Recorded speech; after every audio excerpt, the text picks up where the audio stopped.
Mr. President, you are the oldest president ever. Pretty good shape, huh?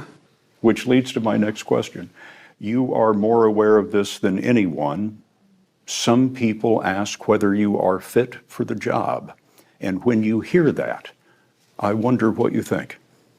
Watch me.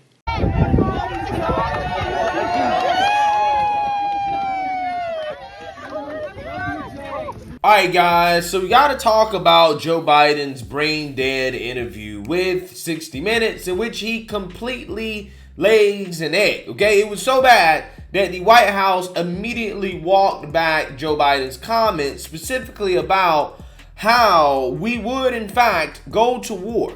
I'm talking about foot on the ground, American soldiers, troops on the ground for Taiwan in the event that there was a Chinese invasion. Take a look.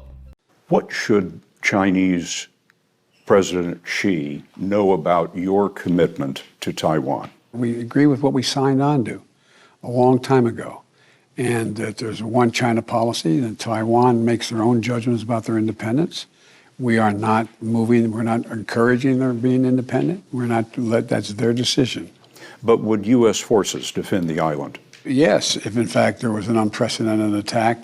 After our interview, a White House official told us U.S. policy has not changed. Officially, the U.S. will not say whether American forces would defend Taiwan, but the commander-in-chief had a view of his own. So unlike Ukraine, to be clear, sir, U.S. forces, U.S. men and women, would defend Taiwan in the event of a Chinese invasion? Yes. All right, guys, so you've seen that, you heard that, okay? Kind of a bombshell moment from the president there, as he's saying something that is in direct conflict to the official policy of the United States, which is to adhere to the one China policy, which is that, hey, Taiwan, although, they can be independent if they want to be independent, we support their acting independent. Okay, like, for example, joining world organizations as a country. However, we're not going to acknowledge that they're actually a sovereign nation. Okay, they're still a part of mainland China. Okay, that is the official American policy on Taiwan. However, lately, okay, we've been saying and acting differently. Like Nancy Pelosi showing up to Taiwan, okay, despite the Chinese mainland saying, no, you can't come. We're not allowing you in. She flew in anyways. Again, as if Taiwan is its own sovereign nation. Okay, now you have Joe Biden coming up here and saying on 60 Minutes that if China was to invade Taiwan, that U.S. troops, that we would put U.S. troops on the ground, we would fight, okay, for Taiwan. Now, obviously, that means nuclear war. What Biden is essentially saying is that, yes, we would fight a nuclear war over Taiwan, a.k.a. their semiconductors, right? Because that's actually really what we're fighting over. It's not really them, it's their semiconductors. But here's my issue with this, okay? It's not so much that he actually said it out loud. I think the problem is that he's saying that despite what the official U.S. policy is, and I don't think that he would actually follow through on that threat, which is a problem, right? That shows weakness. And I got questions about if a government official, the president of the United States, says that that's what we would do, then who determines what official policy is, right? If the United States of America says, yes, we would fight on behalf of Taiwan, and then the U.S. government comes out and says that's not our official position, and the president of the United States said that, the leader, the commander of the armed forces, then who determines that policy, right? Because the chief foreign policy officer, the highest level officer in the country, is Joe Biden. Now, don't get me wrong. Congress is supposed to be the ones that declare war, okay?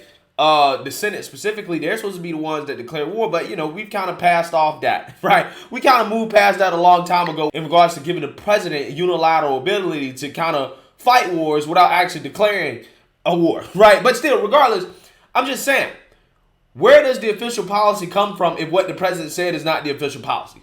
So is Joe Biden lying, right? Is he just talking?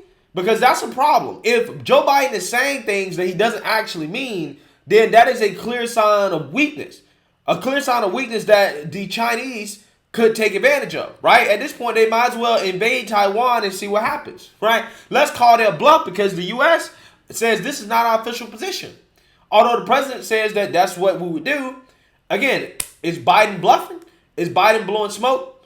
And you don't want to do that, right? You don't want to bluff and blow smoke when it comes to threats of nuclear war, which that's exactly what it was. Because if the enemy knows that you're bluffing, then that means that they will continue to take advantage of you, and your threats in the future will mean absolutely nothing. And see, that's what the difference is between Trump and Biden. Everybody knew when it came to Trump that Trump's threats were serious. He was an unpredictable person. You don't know what he would do. Again, this is why I always bring up this example, but this is why I love the move that Trump made when he decided to basically clap General Soleimani. Okay, the Iranian general in Iraq. The mainstream media came out here and accused Trump of trying to start World War III. Oh, Trump's trying to start World War III with Iran. First of all, as if Iran could actually beat us in a war. Wouldn't happen. Okay, but two, what they don't realize that what Trump was doing there, he actually was keeping peace. He was protecting American citizens and American troops by letting Iran know that, look, if you F around like this with us in Iraq, this is what happens. We're not afraid to take out one of your top guys.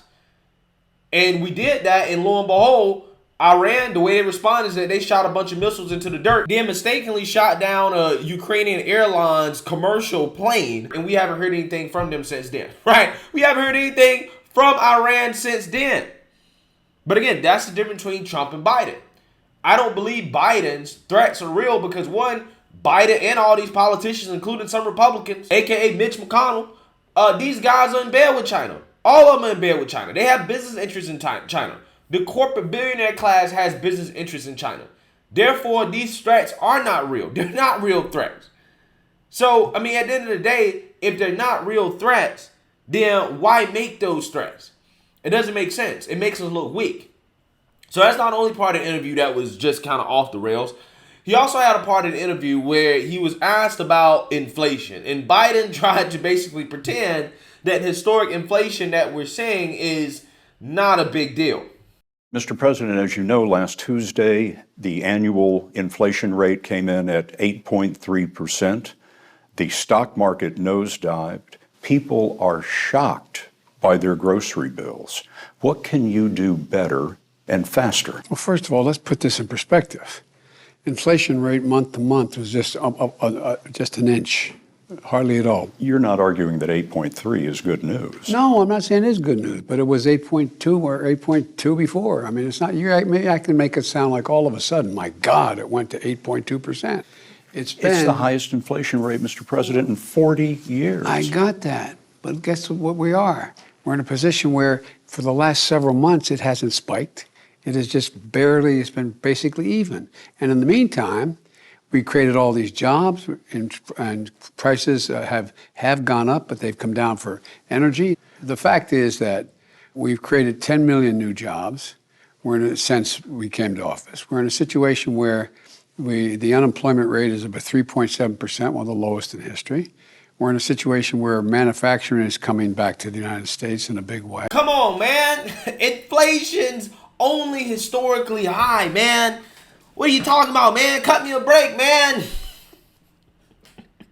Again, Joe Biden, at the very least, he's acknowledging that inflation is not zero, right? Which is what he basically said last month. That was the propaganda that the White House was spreading about inflation that is zero. Now he's saying, well, it's only up 0.1% month to month because gas prices have dropped. However, what he's leaving out here is that, yes, the cost of energy is down. However, that is being offset by the increase in food prices and shelter. So, yeah, we are getting some relief at the pump. But, again, that doesn't really matter because overall prices are still going up and we're paying more for food and shelter. Again, essential goods, right, that we need along with energy. Again, Biden loves trying to take a victory lap. Democrats love taking a victory lap on non-accomplishments, right? On the minimal things. They're like, oh no, we need to celebrate this, okay? This is historic. Again, they're playing you like you're stupid. That's exactly what's going on here. So with that being said, we got to move on to the next part of the interview, right? In which Biden basically goes after Trump for making, quote unquote, personal attacks. Today, think about it. It's all personal attacks. It's about motive. It's not about I disagree with you on the subject matter. And secondly, I think that it's fair to say that we've not had a president like the last president who has made all of it so personal. I've had 6 Republican senators, I promised I'd never say their names, and I won't, come up to me in the last 2 years and say, Joe, I agree with you, but if I vote this way, they're gonna primary, I'm gonna lose an election. It didn't used to be that way.